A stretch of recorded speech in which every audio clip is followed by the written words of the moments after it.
Hey folks, Craig Ripley here for Living Off the Slab. And today I'm going to talk to you about a request that I had from one of my YouTube subscribers. So yeah, that little video clip you just saw, well, that was indeed me from about 10 years ago when I did a video on how to select the best motorcycle clothing for a long distance trip. Now, even to this day, that video tends to be one of my better performing videos, again, over the course of my, well, now 14 years here on YouTube. I guess people are constantly searching for how to select the best clothing for a long distance trip.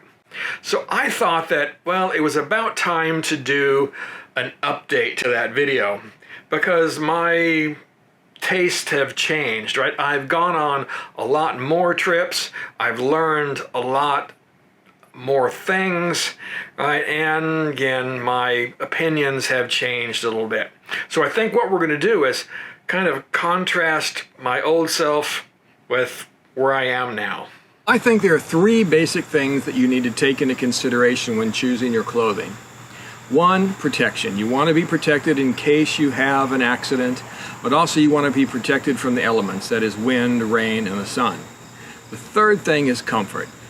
It's not going to be very fun if you're not comfortable on the bike. You're going to want to get off the bike, you want to go into places and see things, so you got to wear something that is going to allow you to do that, to be comfortable and enjoy your trip. Now, I do still think that those three things are important. Selecting clothing that's going to protect you in case you do get in an accident. Also clothing that's going to protect you from the elements. And then something that is going to be comfortable for you. So, again, I agree with old Craig. Those are probably the three things that you still want to look for. Now, the difference, however, is that some of the things that I would select today are not the same that I would select way back then.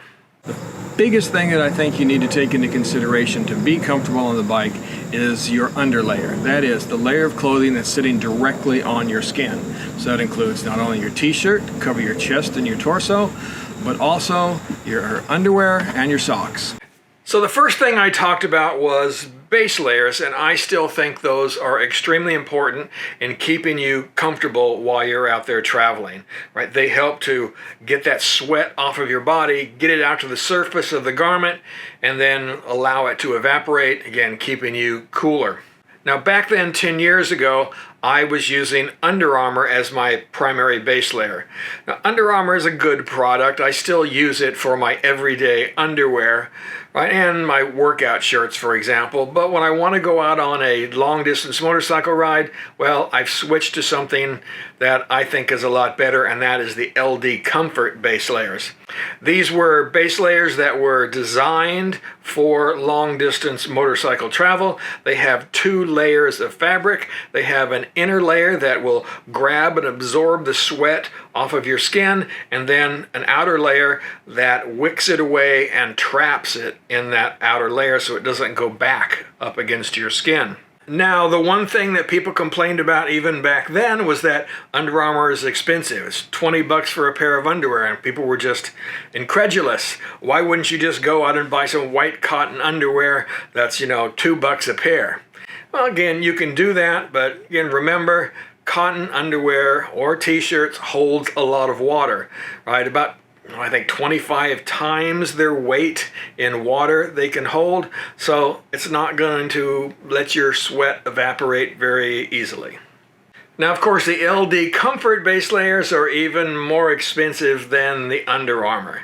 So if you're looking for something cheap, well, this isn't the way to go. But I will tell you that the current base layers that I have now from LD Comfort are the same ones that I purchased way back in about 2016 to ride up to Alaska. And again, here, nearly 10 years later, I'm still using the same ones. Okay, so the next thing I want to talk about is your footwear. All kinds of choices out there, from boots like this to specific motorcycle related foot attire, but you just have to find what's comfortable for you. That's the main thing. And if I can give you any one piece of advice, make sure that it's waterproof. You don't want to get caught in a rainstorm and have your feet get soaked. So next up, I talked about boots, and I have to say I completely disagree with myself from again 10 years ago here. Those boots that I was using, those waterproof work boots, they were a Western style boot from AEROSTICH. Well, they're great boots, right? And they did work to keep my feet dry, but they're not very protective at all. Right? I mean, they're likely to come off in a crash because they're just slip-on, and they're not going to give you any lateral support whatsoever. Right? They might protect you from getting scraped up a little bit, but again, they're not the best choice. Now, of course, if you really want good protection, you need to get yourself something like this. All right, this is an enduro boot. This is from Alpine Stars. It's the Tech 7. Really stiff, protective boot. But for motorcycle touring, it's probably a bit overkill, right? I mean, it's just really, really stiff everywhere, and it squeaks like hell when you walk, so you're not going to be able to sneak up on anybody. Right? But again, it does give you a lot of protection. So if you're doing off-road stuff, this is what you really want. But going on a tour where you're getting on and off the bike, well, maybe you want something like this. Personally, I've gone to something like this. This is the Forma Terra Evo low boot. They make a tall one as well, but it has really good lateral protection. Again, nowhere near what the Tech 7 does, but much better than the typical adventure boot or touring boot. Right? It's got a really stiff sole. It's a wide platform boot.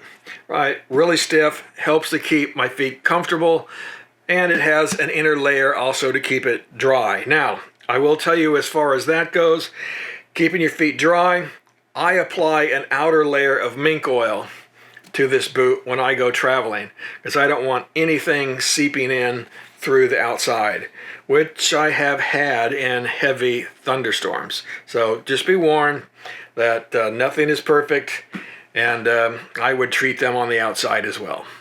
Now, as far as comfort goes as well, this is pretty comfortable. Right? I've been able to go on, short hikes of half a mile to a mile in length in these boots and been just fine. So again, I think they work as a good all-around boot. Okay, so that brings us to what my subscriber originally asked about, and that is touring jackets. How do you go about picking a jacket that is going to be right for you for touring? 10 years ago, I was using that mesh jacket from Tourmaster, and it had those zip-in layers, a waterproof layer, and then also a insulated layer. And that sounds like a great idea. I thought that it was at the time because it was a very versatile jacket. I could use it in all kinds of conditions, but it didn't really turn out to be that way. What ended up happening is that it would rain, and I would then try to put on that waterproof layer inside the jacket, and it was a pain in the butt to get it all snapped and zipped in, so I would just throw it on over the top of my normal shirt and then put the jacket on over the top of it, and it would keep me dry for a little while, but not very long. Right? And the mesh would get really wet, and it would just soak in and stay that way for like 3 days. It would just never dry out. It was horrible. So I learned pretty quickly that I couldn't rely on that inner waterproof layer. I needed to go out and get myself a rain suit. Well, now you end up with a problem of, okay, now it's going to rain. I got to stop. I got to put it on. Oh, the clouds are going away. I'm going to take it off. Oh, they're coming back again. It was just, I didn't enjoy it at all. Right? So I decided to go and finally spend the money, get myself some good Gore-Tex lined jackets. Oh, I think it was like 2014, I decided to go out and buy myself a good climb jacket and pants combination, and I got the Latitudes, and I have just never gone back from there. Now, I used the Climb for a number of years, and now I've switched to this jacket. This is the Darien jacket from AEROSTICH. I rode this up to Alaska and back, and it worked fantastically. Now, the great thing about these jackets, this Darien jacket, is that they come with a waterproof, breathable membrane that's fused to the outer cordura. Right, I went with a 500 denier cordura because I wanted that extra slide protection, but they do come in a little bit lighter, a 300 denier cordura as well. Now, AEROSTICH was the originator of this concept, right, of using this material that was fused with the Gore-Tex membrane. Now, since that time, they have moved on from Gore, and they're now using something called TL-Tex, which to my understanding is actually the same formulation of the original Gore-Tex. That patent ran out, and so now other manufacturers can make it, and they typically make it for a cheaper price, right? And Gore has moved on to create a new patented product, which again, I don't think works quite as well. But anyway. Now, these types of products do cost a lot of money, right? There's no two ways about it. But as far as I'm concerned, they are worth their weight in gold. Because remember I said those 3 things that you have to look for? You want something that's going to protect you in case of a crash, but you also want something that's going to protect you from the elements. Because see, I can guarantee you that when you go out for a ride, you're probably not going to have a crash. I mean, yeah, it's always a possibility, but it's a remote possibility. But you have a 100% chance that you're going to run into some kind of inclement weather, whether it be heat, cold, rain, snow, sleet, right? All of these things are going to happen at one time or another to you if you're traveling on a motorcycle. Now, I did mention that you have to maintain these kinds of products because that inner Gore-Tex layer or TL-Tex layer, they work in conjunction with an outer waterproof coating that gets applied to the Cordura, right? And that has to be refurbished every so often, right? I do it once a year at the end of the season. I wash my clothing, I spray on this outer waterproof coating. All right, just to make sure that it's all up to date every year, because I do a lot of riding and I ride a lot in the rain. All right, so that brings us now to riding pants. How do you choose a pant to ride with? Well, as I said, one, you have to be comfortable. You're going to want to get off the bike. You're going to want to walk around, have a good time. So you can't be in something that you're just going to be so hot and so miserable in that you're not going to want to stop. Secondly, you do have to have some protection just in case anything bad does happen. You also want to protect yourself from the heat of the engine and from the heat of the sun or any other adverse weather conditions you might run into. Now, while we're talking about these technical jackets, let's also talk about the pants, because I have moved on from what I was suggesting that people look for right in that video from 10 years ago.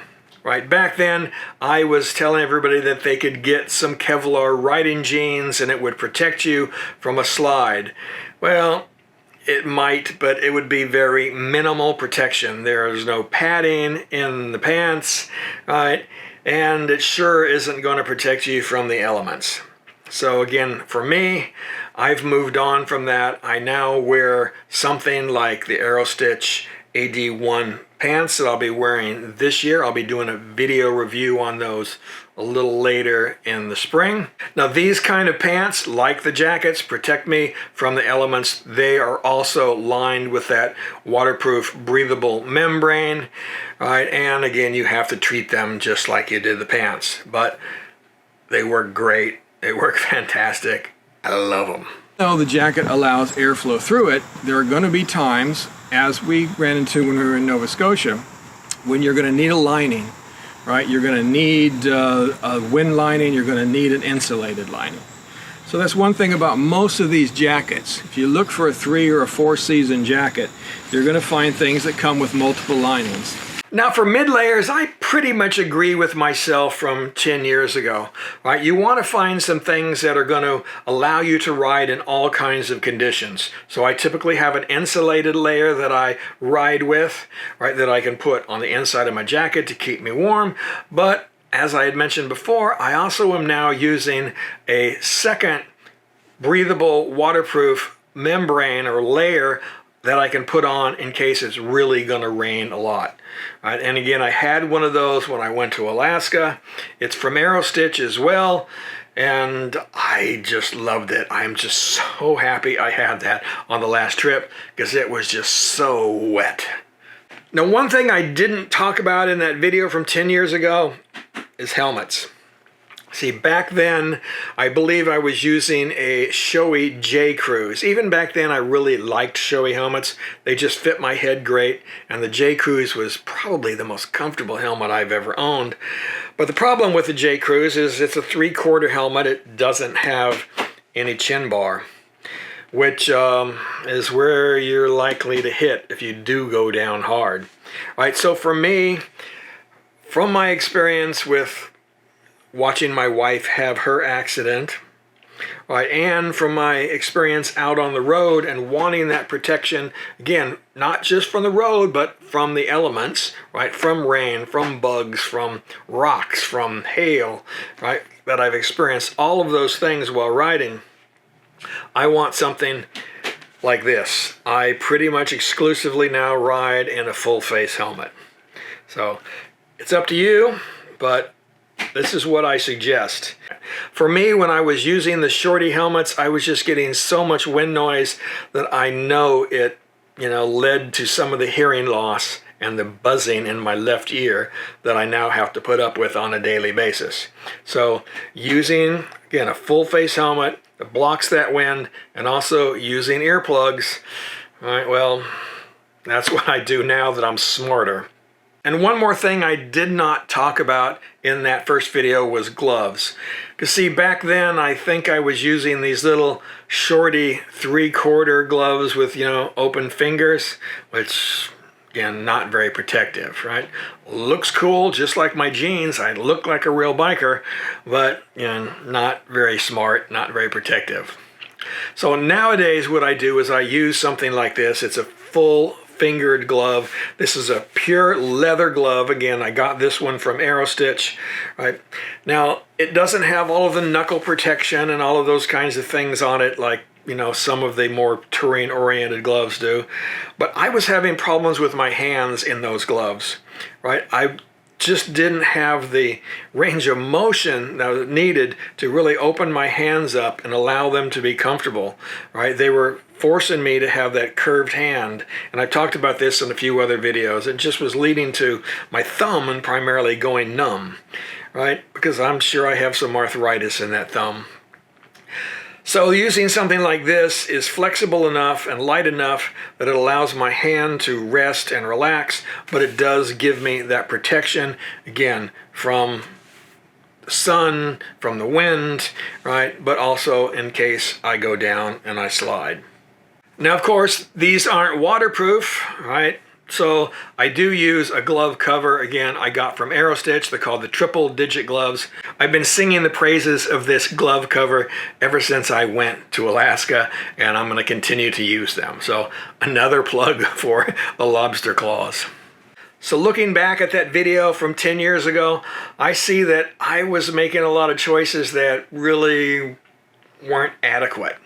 Yeah, I mean, I got away with it. I was lucky, right? But those pants, those jeans that I rode in, well, they weren't adequate. The boots, they definitely weren't adequate, right? And the gloves that I wore, the helmet that I wore, all of those things, they weren't really good choices, right? I've learned over the years, and then I've adapted, right? When I saw that I didn't want to ride through a hailstorm again and have them bounce off of my face, I got myself a full face helmet, right? So you learn, right? That's part of life. That's part of traveling. That's part of being a motorcyclist, is learning and adapting. At least I hope that it is, right? So now I think I make better choices, and yes, I've spent a little bit more money, but looking back, I wish that I had done it right from the get-go. All right, guys, ride safe. Keep squeezing your lemon.